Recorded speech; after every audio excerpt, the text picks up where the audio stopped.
Doumbouya.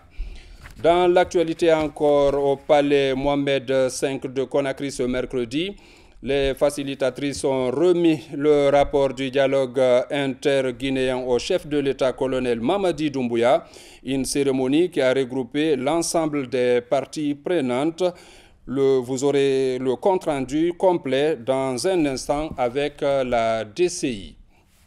Après 35 jours de travaux, le cadre de dialogue interguinéen qui a démarré le 24 novembre dernier a pris fin mardi 20 décembre 2022. Ce cadre de dialogue a réuni acteurs sociopolitiques, facilitatrices et autorités de la transition autour de la table. La démarche vise à trouver un conciliabule autour des sujets qui préoccupent la transition politique en Guinée. Ainsi, ce mercredi 21 décembre 2022, une cérémonie est organisée dans la salle des congrès du palais Mohamed V pour rendre officielles les résolutions qui ont découlé des travaux du cadre de dialogue interguinéen. Elle a réuni l'ensemble des acteurs de la vie nationale, des représentations diplomatiques et institutions internationales. Ce rapport présenté ce jour au chef de l'État, le colonel Mamadi Doumbouya, est le fruit de la réussite de la convergence du pour et du contre autour des questionnements de la République.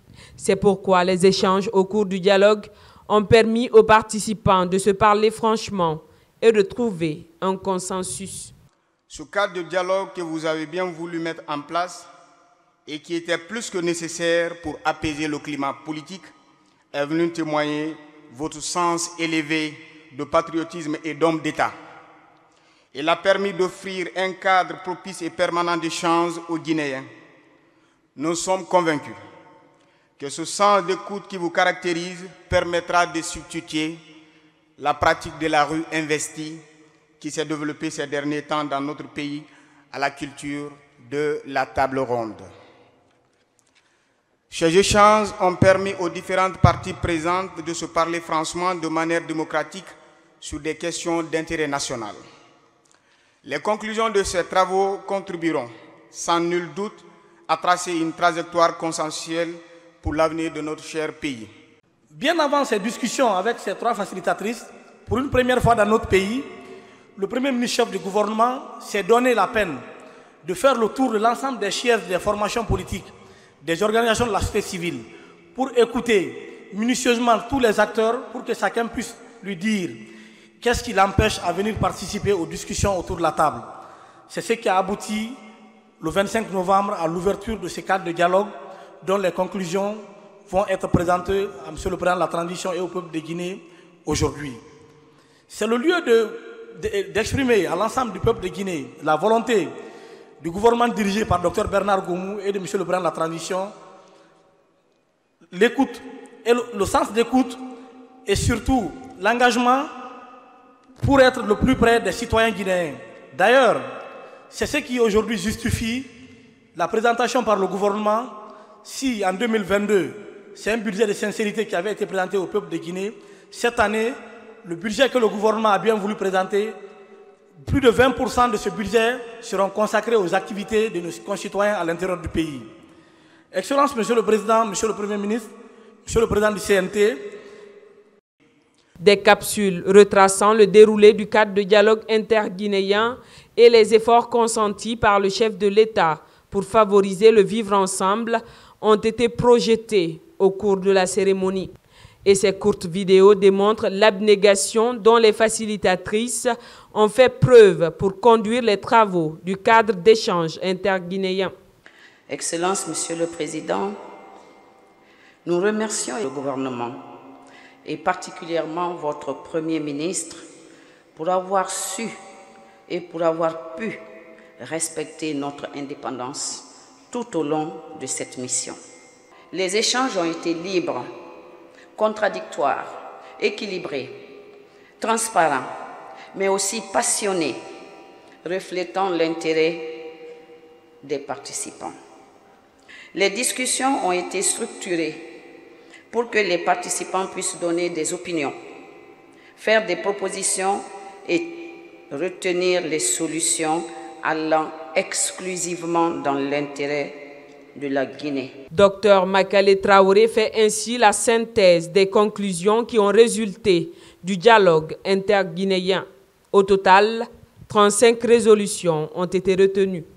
Après 74 jours d'intenses efforts, les travaux du cadre ont abouti à 35 résolutions. Conformément à notre mandat, l'équipe de facilitatrices s'est engagée sur un programme de rencontres et de consultation des coalitions des partis politiques et des fêtières de la société civile. Ces rencontres et consultations ont abouti à l'identification de 3 problématiques ajoutées aux 10 points du chronogramme et ont constitué les 13 thématiques qui ont fait l'objet de débats entre les panélistes composés des cadres désignés par leur entité. Le gouvernement, CNRD, les coalitions, la société civile et les personnes ressources. Considérant la nécessité de trouver une solution entre Guinéens aux problèmes liés à la conduite de la transition, se référant aux délibérations de la 62e session de la conférence des chefs d'État de la CEDEAO tenue à Abuja le 4 décembre 2022, qui valide l'accord signé entre le gouvernement de la République de Guinée et les experts de la CEDEAO sur les 10 points du chronogramme et des 24 mois de la transition en Guinée. Les parties prenantes réaffirment leur engagement à œuvrer pour la consolidation de la paix, l'unité nationale et à doter le pays d'institutions fortes, légitimes et crédibles. Le cadre de dialogue interguinéen qui a débuté jeudi 24 novembre 2022 avait été institué par un décret pris par le président de la transition et placé sous la tutelle du Premier ministre, chef du gouvernement. C'est une grande émotion que je ressens à l'occasion de la remise de ce rapport. En effet, dès ma nomination en qualité de Premier ministre, chef de gouvernement, Monsieur le Président de la Transition m'a assigné comme mission première l'établissement d'un dialogue incluant tous les Guinéens et d'aller chercher tous les frères et toutes les sœurs qui hésitent à y participer. À l'instar de tous les pays du monde, la République de Guinée doit faire face à des défis qui affectent sa cohésion et donc son unité. Notre pays a fait le choix de faire face à ces problèmes par le dialogue entre ses filles et ses fils.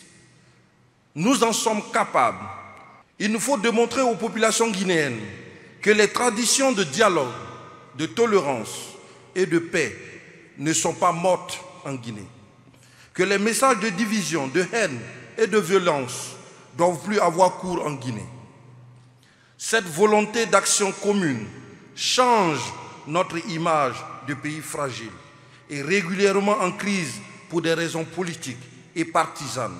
L'objectif final du cadre de dialogue inclusif interguinéen est de débattre de bonne foi du processus de formalisation des institutions afin de doter la République de Guinée d'une stabilité durable au sortir de la transition. Pour plus de transparence, les participants sont invités à signer le rapport du dialogue interguinéen. Par ce geste, ils marquent la preuve de leur approbation ainsi que celle de leur coalition. Le rapport signé a donc été remis symboliquement au chef de l'État par les 3 facilitatrices. Le président de la transition s'est félicité de la bonne tenue du cadre de dialogue et invite les parties prenantes à mettre l'intérêt de la Guinée au-dessus de tout. Je voudrais tout simplement remercier tous les participants et tous ceux qui sont ici et ailleurs pour le dialogue interguinéen. Et sincèrement, je crois bien sûr à la divergence des idées, ce qui nous permet de nous améliorer et d'avancer.